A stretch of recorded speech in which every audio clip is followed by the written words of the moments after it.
We got some studies on the world market. We can see that around the world they manufacture about 2.2 trillion blocks a year. Every country from China to India to the US, anywhere in the world that they're building, they're making those many blocks.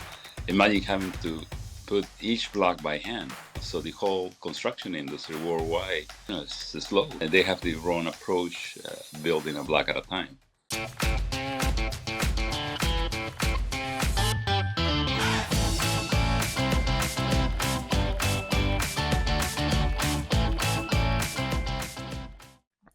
Welcome back to the Advisor AI Solutions Podcast, the show where we spotlight innovators, builders, and change makers shaping a cleaner, smarter, and more sustainable future. I'm your host, Jordan Salvador, and today we're joined by Dr. Daniel Correa, the CEO of Glohab Inc. Daniel is a technology innovator with over 25 years of experience and the driving force behind the patented IncaBlock construction system. His work with Glohab focuses on tackling one of humanity's most pressing challenges: how we can rebuild and reimagine housing that's disaster resilient, sustainable, and accessible worldwide. Daniel, welcome to the show. It's an honor Thank to you. have you here. Thank you. Happy to be here. So, before we dive into your technology, I'd love for our listeners to get to know you a little bit more. You've been described as an innovator and an entrepreneur for decades now. Could hmm you share a bit about your journey and how you went from research and patents into building Glowhab as a company? yes, started a few years ago. We built a house using a smaller uh, bricks, like with interlocking, and we were able to build a demonstration house uh, about 700 square feet in 3 days.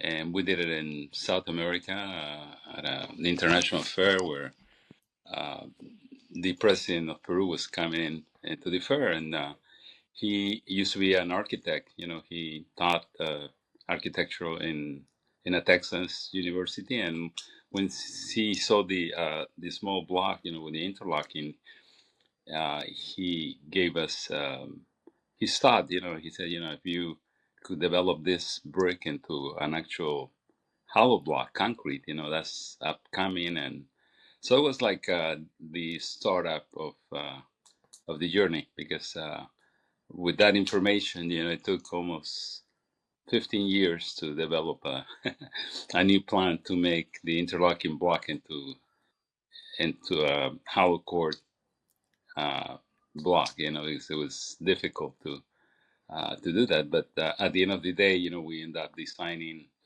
the block that actually fits with the other block, and you're using interlocking as the means to communicate with the entire wall. So from there, we started developing corners and intersection blocks and half blocks, and came up with a whole system.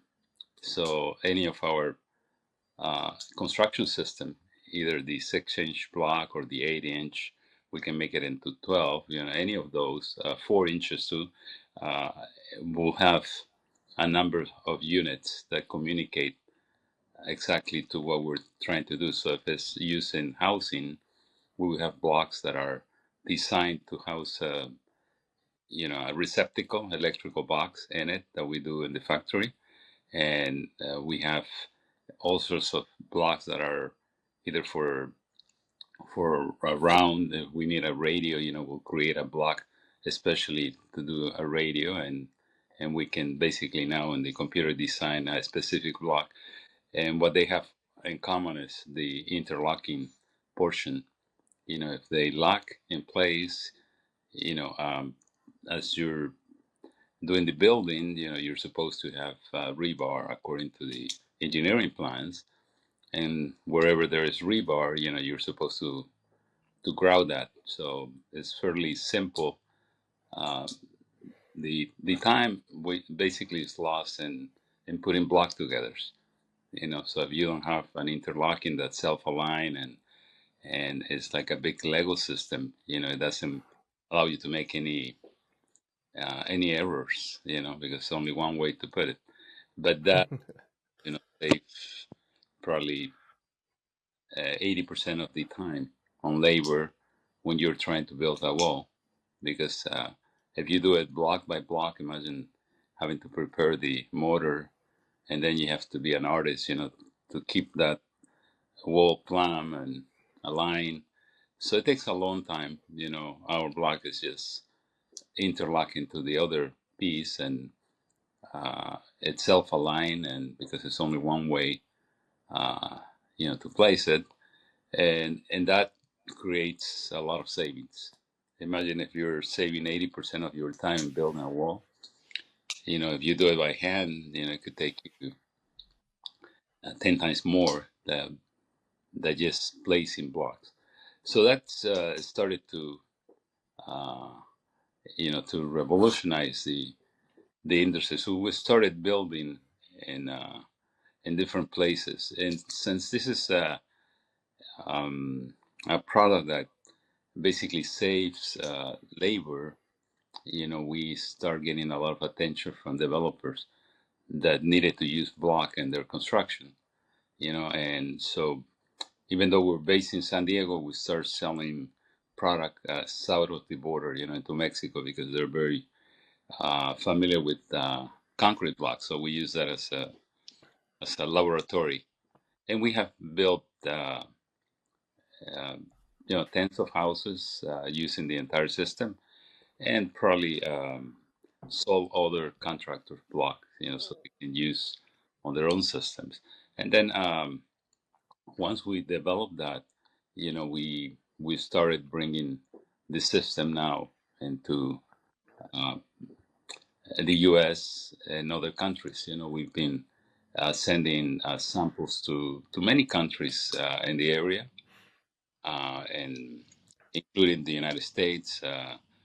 We're talking to people that need to build quickly and don't have enough labor, to the Mexican government that needs 1 million houses, 1.2 million houses in 4 years. Okay, wow. But we have sold millions of blocks for other people. We were in the business, Millions of blocks. Oh million, my.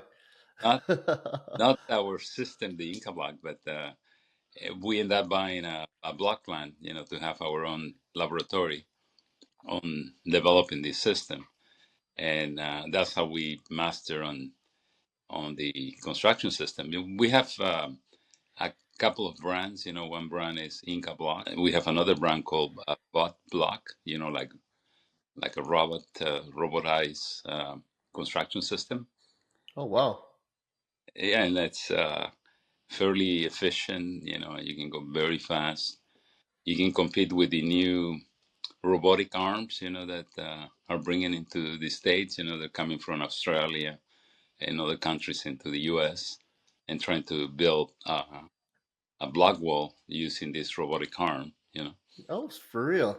Yeah, and they go about uh, they put about a block every 30 seconds, and we do the same by hand. We don't need because the other system, doesn't have a locking mechanism that we do. So when we put it in place, doesn't move. It locks in its place. So as we're going up, our wall is secure. It doesn't move, doesn't tumble. And the other one have to put some kind of glue to put it together. Well, the way to put the rebars and fill it with concrete, that's when they solidify the wall.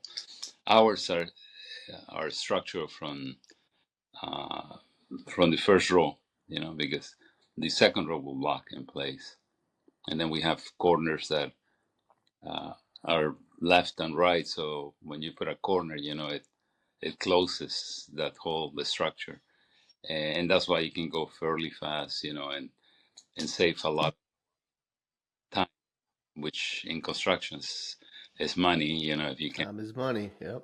yeah, instead of having a journeyman or somebody expert, a mason, you can have helpers stacking block. It's like playing Lego. That's truly fascinating. So your guys' system, it's mortarless, it's interlocking, it's even accessible to low skilled labor. But now you guys have automations and robotics involved as well with the construction. That's that's scalability that could be a real game changer. Yes, We got some studies on the world market, and uh, we can see that around the world they manufacture about 2.2 trillion blocks a year. Imagine three, and that means every country from China to India to the U.S. to uh, anywhere in the world that they're building, they're making those many blocks. Imagine having to put each block by hand. So the whole construction industry worldwide, we believe is it's slow, and I mean they have the wrong approach, building a block at a time. And our block system, was uh, designed with the same measurements of a regular block. If you go and the most popular masonry product, hollow block, is probably the 6 inch, 16-inch wide by 16 long by 8 inches high. That's the standard pretty much worldwide. And you could use also the 8 inch by 8 inch, but most of the countries, other than the US, use the 8 as the primary. Usually they use 6 because it's skinnier, it's lightweight, and that's the preferred block around the world. And when we Right. talk about those numbers, we think that a system like this that is friendly is basically you're not changing anything from the past in the terms of measurements. It's all standard. But if you can modify the way you build, then that's a game changer. You can expedite those 2 trillion blocks could be placed, you know, in 1/10 of the time that we've been using so far. So we think that that have to change, and that was our primary objective. To prove the system works. And you have to go through the whole process of getting it approved, not only in the U.S. but abroad. So we send blocks to other countries to get them approved. And we're doing that prior to a big launch. But and now with in California, we're based in San Diego. We start experiencing. Well, no, this is in the past probably 20 years, a lot of fires, and we're losing houses by the millions. So we're started working in areas like Paradise in California, lost about over 18,000 houses in about 6 years ago in the fires. And they have rebuilt about only 3,000 houses. And so that means that they have another 15 to go. And people are afraid to build with wood. So we started a program, to build. We're going to build 150 houses there using masonry. So commercial, residential, and just to prove the point, that you can do anything with masonry. I mean, the houses look just as good as wood. You can do any shape, any type of design because masonry, is that flexible, and you can go with radio, with I mean straight. You can do all sorts of designs, and we're entering the California market. Uh, basically to solve the problem with the fires. And right now, LA lost just recently 15,000 houses last year. To the fires, and now the counties, the cities,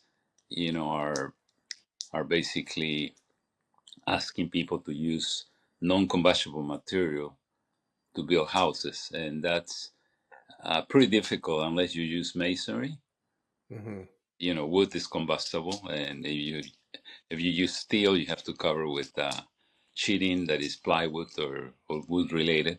So all of those products become dangerous to fires, and the problem there is that the insurance companies uh, don't like to insure houses now with all the natural disasters around.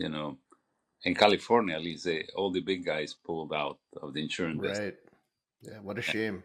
Yeah, so that's that gives you an indication, that the time have come to change from lumber to make.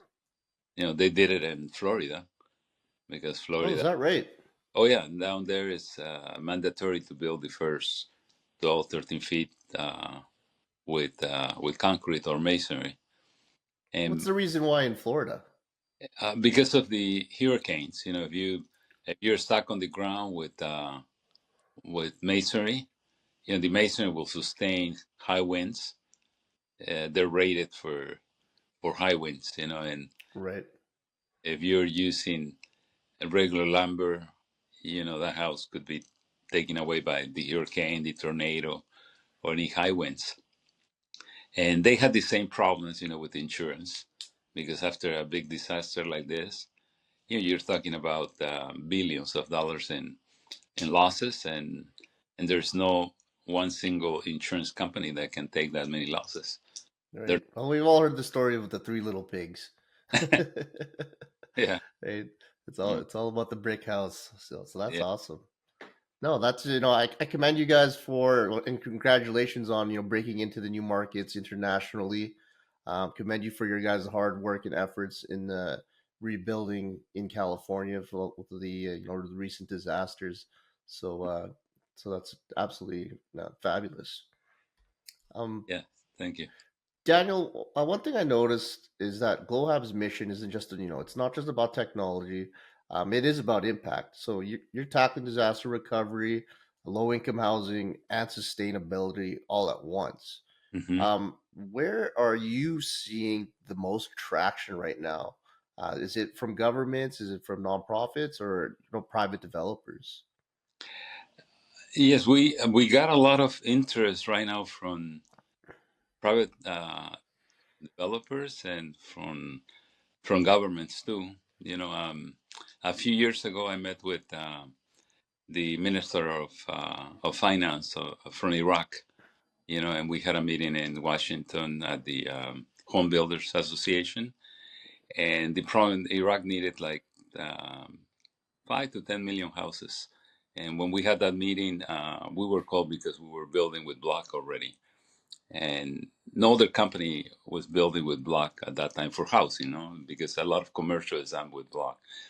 And when we met with the Reconstruction Task Force at that time, the U.S. was very involved in the reconstruction, and their main problem was labor. The minister told us we haven't built in 50 years. We don't have labor to build anything. We don't know how to build. In fact, the U.S. gave them all of the data for set up their own building department because they had lost everything.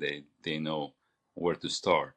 And in that particular meeting, they got the collaboration from the U.S. and we were invited to show that there are ways that you can build without using labor. And but at that time, they weren't uh, interested in doing all the investments on their own. They wanted somebody to come in and do that for them.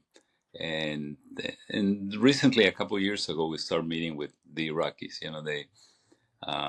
They have a lot of money in the country that they're not allowed to take out, and we're talking to them see if we can set up factories uh, so they can manufacture the system, and then we can provide all sorts of plans because now we have everything computerized where we can give you a set of plans that take you line by line, block by block, and you can actually build your own house, or at least one expert can probably handle 10 houses at a time because he'll be just helping maintain the plan and things like that. But this is a big Lego system that anybody can build. I've been talking to the World Council of Churches, also for emergency housing for devastated places. Probably like for Libya and probably coming up. Uh, these countries that are in trouble. They have no housing, And unless you use a system like this, that is easy to build, easy to learn, you won't be able to use regular block and reconstruction anything soon. It takes too long. So you have to move into a system that can anybody. You can actually hand a plan of a small house to a family, and they can probably build it on their own. And, That is absolutely amazing. I'm sure that must be one of your guys' big goals is to be able to enable just about anyone in the world, give them a blueprint, and just let them start building themselves a house. Like right, that's true. That's truly teaching a man how to fish, right? right. Yeah, now you cannot build like before. Now when you build a house, it's basically a refuge. And you have to be able to save. When we build our houses, we do the gray water recycling. Uh, Right.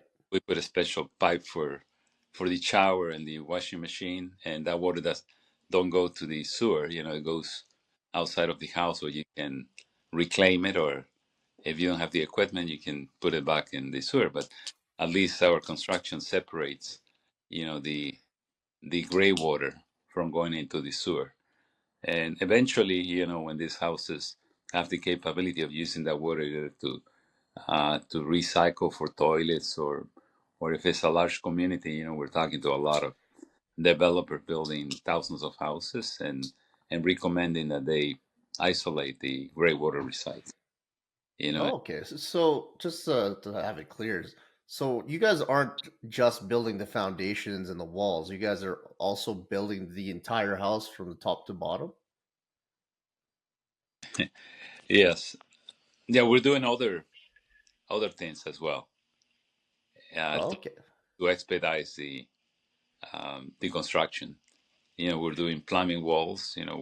Where we build the entire shower on the factory. So we leave that opening. So when we're building, we come in with the shower wall and just stick it in place and cover it.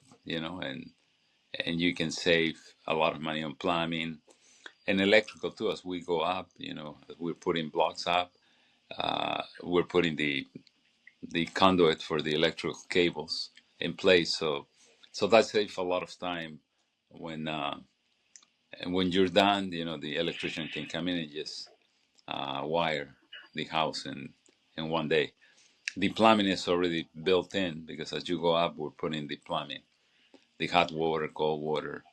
We put it on the ground, and then when we're building, we just put the blocks that have the water connection, electricals. So the idea is to expedite the construction, where you do it in modules, and can deliver a house. For some government that they want affordable housing, they would like to see a house delivered in 1 month. That usually takes 3 months. When you're doing mass production, yeah, we can set up a house in a week probably.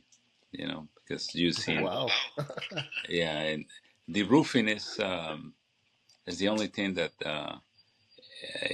like when we talked to the Mexican government that wants so many houses, we suggested that they use the pre-assembled roofing, lightweight concrete roofing that is made in special machines, so they're long, and you can basically bring it on a truck and just with a large forklift, put it on the roof, so you don't have to build the roof on site. You can put the roof in one day, and it's still lightweight concrete, fireproof, and windproof, because that's the whole idea. Now, when you're making a house, have to be almost indestructible, because we've been building houses out of lumber and then losing the house, and somebody will, the insurance, you or the government, somebody loses, thousands of dollars every time you lose a house.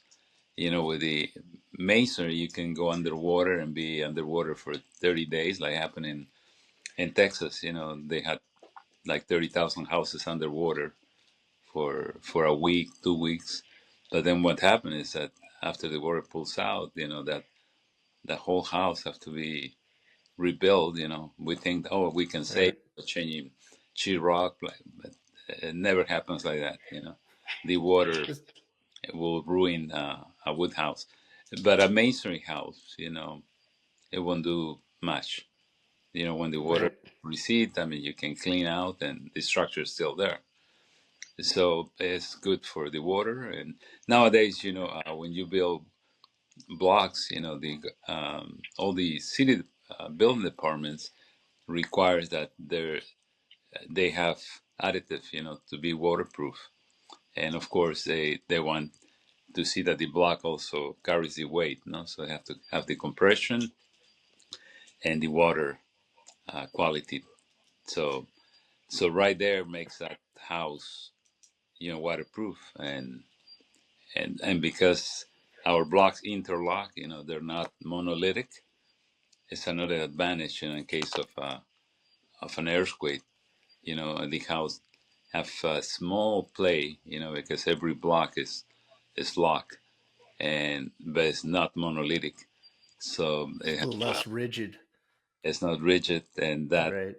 helps on the smaller quakes. That's I'd rather be in a house made out of interlocking blocks than monolithic blocks, no? Awesome. Yeah.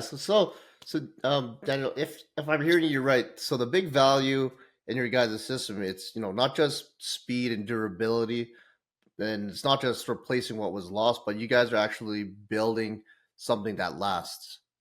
Yes, because imagine it's a big investment, and what we discover now on doing all our trials is that when we get a house made out of masonry, and it's if it's the exact size of the other house made out of lumber, and they have the same square footage, the masonry house will come in probably 25-30% higher on the appraisal value because of the Oh, quality of the materials. And you ask the appraiser why would the masonry house value higher than the wood house, because they will tell you, well, fireproof, termite proof, and the quality of the material have a lot to do with the appraisal. So here we go when you're doing like in California, Northern California, we're starting building in San Diego also. We can get fire insurance fairly easy compared to my neighbor that is building with wood, because the first thing they will say to the guy building with wood is, hey, what kind of materials you're using, how are you preventing fires? And we don't have that kind of arguments, because it's masonry fireproof. So we are complying with a lot of the recommendations from the state and the federal that is telling building department, promote the use of non-combustible materials. So in insurance, it will help you.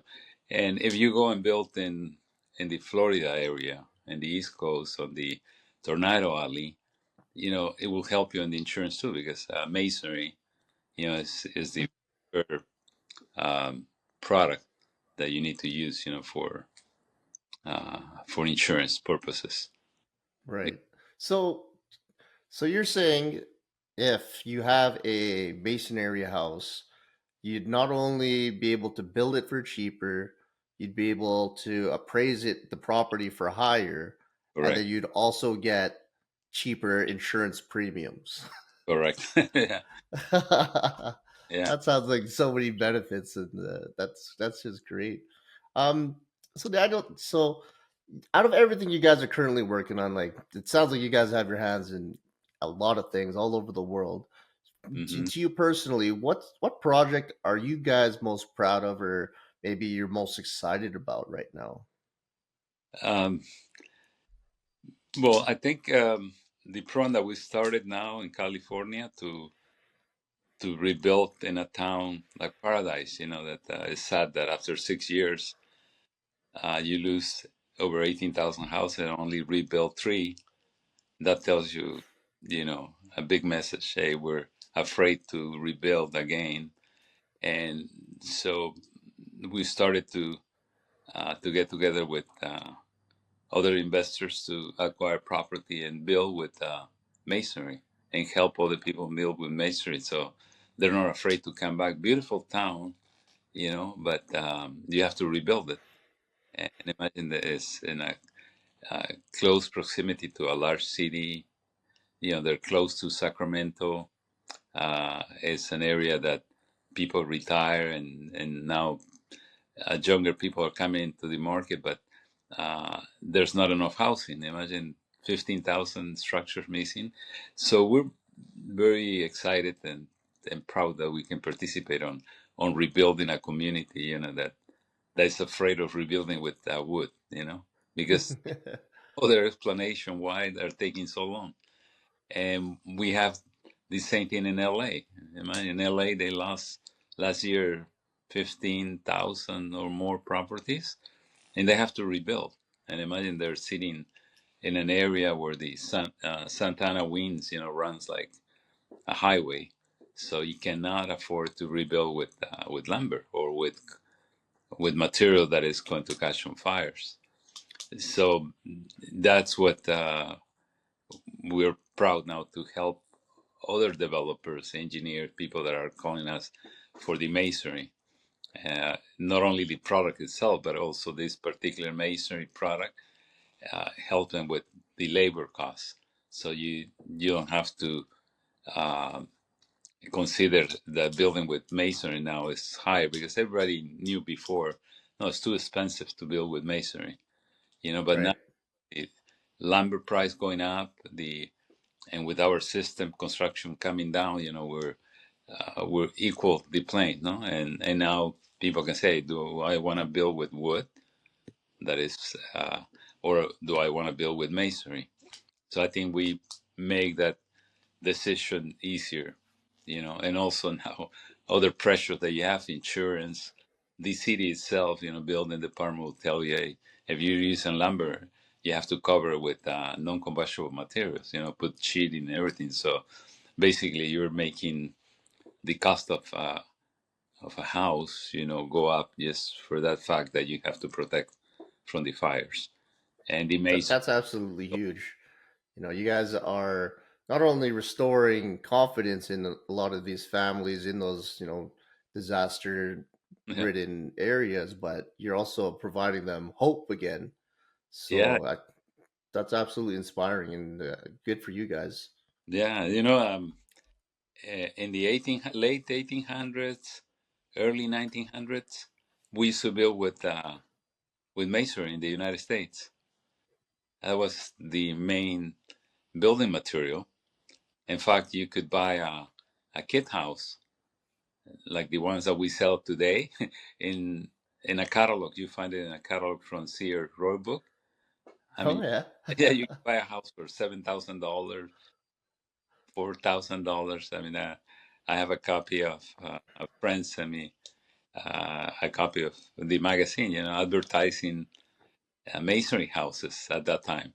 But somewhere, we lost that perspective, that of building with masonry, and then we Right. started wood, and it was easier, it was uh, cheaper at that time, and but now with all these natural disasters that we have, we learned that wood is not for the outside, for the structure. You have to learn to defend yourself, and you can sign up on a house, that could be $500,000, depending where you are, could be $1 million, and be at risk of losing it to a fire or to a flood or to a tornado. I mean, there's so many risks associated with it that, now you can go the safer way, If it's a property, you have to.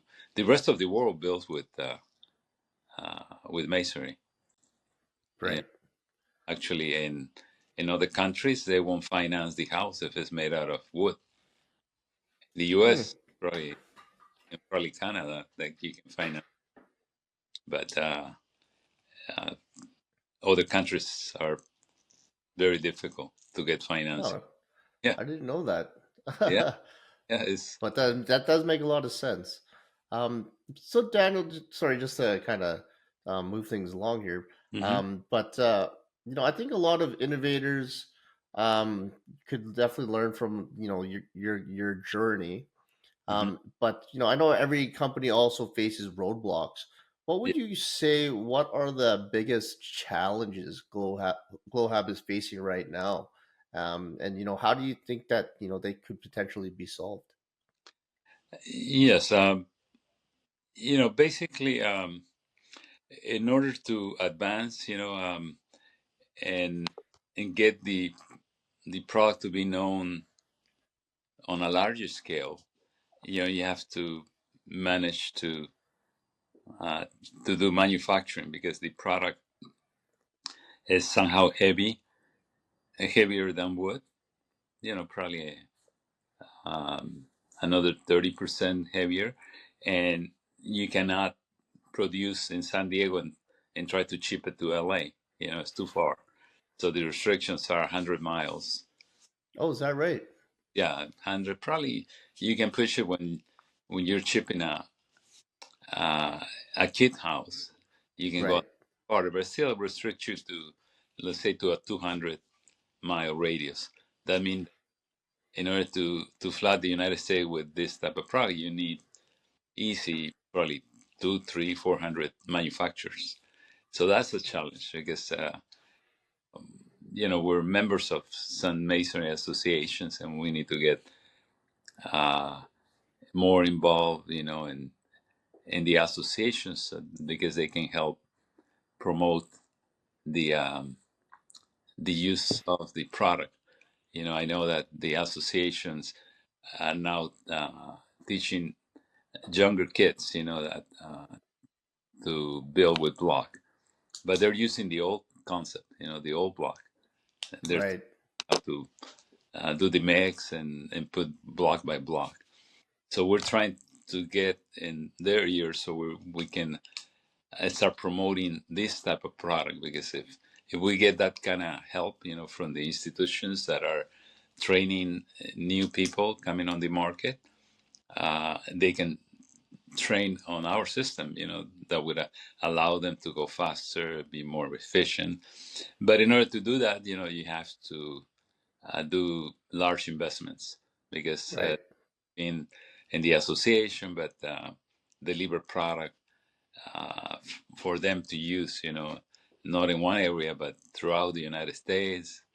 I mean, it's so the challenge is to find enough funding to expand, and be able to teach the entire country. And U.S. is huge, but imagine if that's why we're trying in Mexico because it's they're already convinced that block is what they need, and they push Right.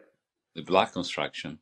And so the idea to conquer one market to show, hey, this is how we solve the problem in this particular country or this particular state will help, open up uh, the the whole industry to learn. For Oh, sure. To establish a case study, right? right, a case study, and actually that's why we went and built over the border, because it was easier. And then, like the state of California, the remember the one of the deputy secretary of the state of California went for 2 years following our company into Mexico when we were building housing, and they wanted to learn why Mexico can build affordable housing out of masonry so cheap, and they couldn't do it in the United States. So they were very close, to start a program to do affordable housing in California. But that particular governor lost the election, so that program went into standby. Now the California the state is trying to solve the same problem, of affordable housing, and the best way to do affordable housing is with masonry, because one, they won't destroy that property, and two, you can make it fairly affordable, cheaper with the with the masonry. Wood is becoming too expensive, and you need specialized labor, and it's so difficult to get journeymen and carpenters that are qualified, and then compared to a product that is basically going to be assembled. but with a material that that'll give you the value. So the formula is there. So that's the biggest challenge for us is there, pushing the products through the right channels. Right. No, that's that's first of all, that's a lot of factories if you're trying to get full scale across the United States. But then, yeah, having to deal with the associations. But I also love that being able to educate and push it through the next generation Mm. is definitely going to be super key to the success of it. But with that being said, also, if we were to say fast forward 10 to 15 years, what does the future of housing look like? And how do you see Glohab playing a role in that? I think, yeah, 10, 15 years, we believe that our system will be worldwide because, you cannot uh, hide it. It's like going from the cars pulled by horses, to a motor car. You have to, why waste your time and going slowly when there's other um, products that can expedite that, especially because our product compared to the other product that are the one that sells 2 billion worldwide are the same size, same weight. It's just our internal locking mechanism is different than theirs. So if you sit on a table, say, oh, they're the same, they look the same. So the idea is that once they know that the product exists, you know, uh, if I see it on the market and understand, I'll grab the one that will expedite my project. Because imagine if I can deliver a house in half of the time, I save half of the money that cost me to build. And you can even do more, you can probably expedite it more than 50% on delivery. That a huge amount for construction. They can't even comprehend the numbers if you can expedite uh, delivering houses. Of course, have to be made out of masonry. Now, if you compare masonry to masonry, and like I say, I mean, if 2 billion blocks are made in the world today a year, that means that people are building with that product. Otherwise, they wouldn't be producing it. So, Right. uh, with time, people are going to learn that this system is better. And probably with time, we're going to have competition and all that, but it's okay. They have to improve construction to a new level where it's not Right. doing it one by one, a block at a time. The Romans used to build like that, ones that are the same size of our blocks today, and we're doing the same thing, so many years. That's up. That's It's funny how that goes full circle, right? But Yeah. it's also important that everyone continues to push the envelope and incrementally get better and improve. Yes. Yeah, because they're pushing a lot of pre-made houses, you know, um, that are done in a factory, and they come in and they put it, with heavy equipment. But those houses are, I call it temporary housing, no? But if you are going to put your money on a real house, have to be uh, with good products that will stand the weather. The weather is changing worldwide, and now we're used to be a temperature, normal temperature was considered normal. Now is over the normal, and that's shifting everywhere in the world. So now your house have to be your refuge, and so you have to protect it. And I think there's a lot of information out there. If you do houses where, I mean, you can, like we're doing R&D with grapheno. You can electrify the house, use it as a battery. We're using sand as insulator. Like in Europe, they're using big tanks of sand and heating the sand, through other means, and then because the sand will keep the heat for many hours or days, they're transferring that heat to heating houses. So the new technologies around construction are coming in, so it's not only the blocks, but I mean, you have to go to the next level now of making these shelters, the house should be working for you rather than, in our houses, for instance, here, we use what they use a lot in Canada. It's called Canadian pits. We bring the air from the ground, go underground, maybe 10 feet, and then run around the house and then come back. But we can change the temperature. If you're at 90 degree on top, when you come back to the house, probably you could be at 75. So all that saving on temperature, is saving on air conditioning. The same thing on Wow, air time. that's interesting. Yeah, if in winter time you're bringing air that is 30 degrees, bring it on the ground, it will go up to 70, 70 something. And when you bring it to the house, you save 20, 30 degrees. And costs you nothing because it's just you're circulating the atmospheric air underground. And underground, the temperature is sort of level. So it will equalize the temperature. So either winter or summer, and that's a smart way to build. I mean, so if I'm building my house, I want to have that because I don't want to spend an extra $4 or $5,000 heating and cooling my house when I Right, have a system that doesn't cost almost anything. When you're excavating, that's very easy to lay the pipe, for the air to circulate underground. right. Oh, I love that design concept. That's something I've never heard of. Oh yeah, and they call it Canadian pit in Canada. Hmm. Research. I can't now. I'm not allowed to forget that.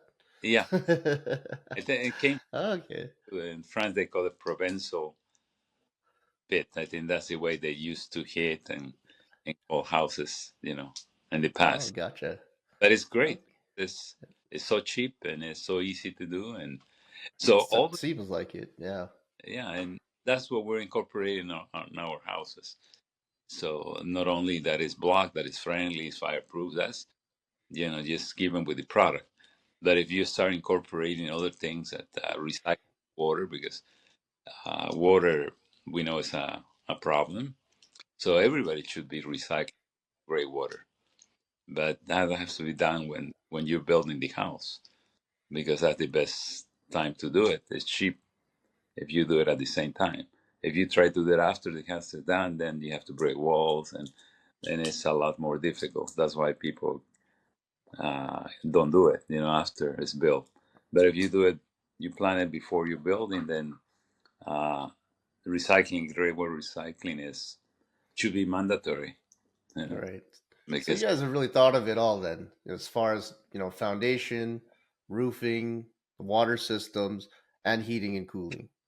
yeah, anything I that is love it. construction, you know, Right. promote it, and people can make a choice, and but because we're changing a whole industry of construction, especially house, because there's a lot of commercial and all that, but that's a different world. In housing, we should all the amenities. If the house can make money for us, that's what I want to do. You know, Mm-hmm. and using the geothermal, uh, for the temperature. If I can save $5,000 a year, that the house is working for me. Um, for the builders, innovators, or even young entrepreneurs listening Yes. who want to make an impact in sustainable construction, what's the one piece of advice you'd like to give them today? Well, I think we have to learn, be open to what is out there, and start implementing the new ideas. Especially because now we're losing too much money to fires and other disasters. That is time for the new innovators to use new methods, new ideas. Like we did, and what we're doing now. because we figure not only the block, but there's other things that you should incorporate in the construction of your house because it's a big investment, and basically you're working half of your life or your entire life to pay a house. And it's not fair that you lose it to a fire or lose it to a hurricane or to a flood. I mean, now so many ways that you lose that investment, and you're paying insurance just for. But even now, the insurance don't want to carry you. So I will encourage people to don't be afraid, and just um, start doing it. I have people calling me and say, "Hey, can I buy a kit and build it myself?" And I say, "Yes. I mean, anybody can build their own house because it made it simple. Still, you continue using the engineering um, quality that is required by the city, but the blocks are 80% of your structure. Can make it easier with this type of system.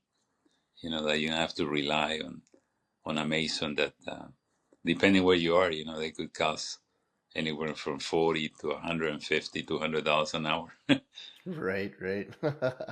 Oh, that no, that's such a valuable takeaway, right? Just to implement your ideas and take action. Just to be able to make that difference in the future. And I think a lot of our listeners will carry that with them. Um, and Daniel, just before you wrap up here, Yeah. just a question we'd like to ask all of our guests. If you weren't doing what you do today, leading innovation at Glohab, what do you think you'd be doing instead? Oh, instead of, yeah, that's a difficult question, but I'm an industrial designer and inventor, so I'll be working in other areas that needs a lot of help, you know. But I'll be working on another interesting project, like automotive. Try to do better. I love that. I love that. Thanks for sharing. So, Yeah. Daniel, this has been such an insightful conversation. I love how you've combined innovation, practicality, and global impact into Glohab's mission. But for our listeners who want to learn more or get in touch with you, where's the best place for them to find you and your work? Yes. Well, we have one page that's dedicated to the construction system. It's called IncaBlock, INCA block.com. So IncaBlock.com is a page that takes you to our different areas of what we're doing. So that'll be the best to locate us. Okay, terrific. I'll be sure to post that in our summary notes. Yeah. No, thank you very much for the opportunity to No, talk. absolutely. It's been Yeah. an absolutely invaluable and enjoyable conversation. Mhm. But for now, that's a wrap for today's episode of the Advisor AI Solutions Podcast. Big thank you to you, Dr. Daniel Correa, for joining us and sharing the story of Glohab and the future of sustainable housing. If you guys have enjoyed today's episode, make sure to like, subscribe, and share with someone who cares about building a cleaner, safer, and more resilient future. Until next time, automate the ordinary and scale the extraordinary.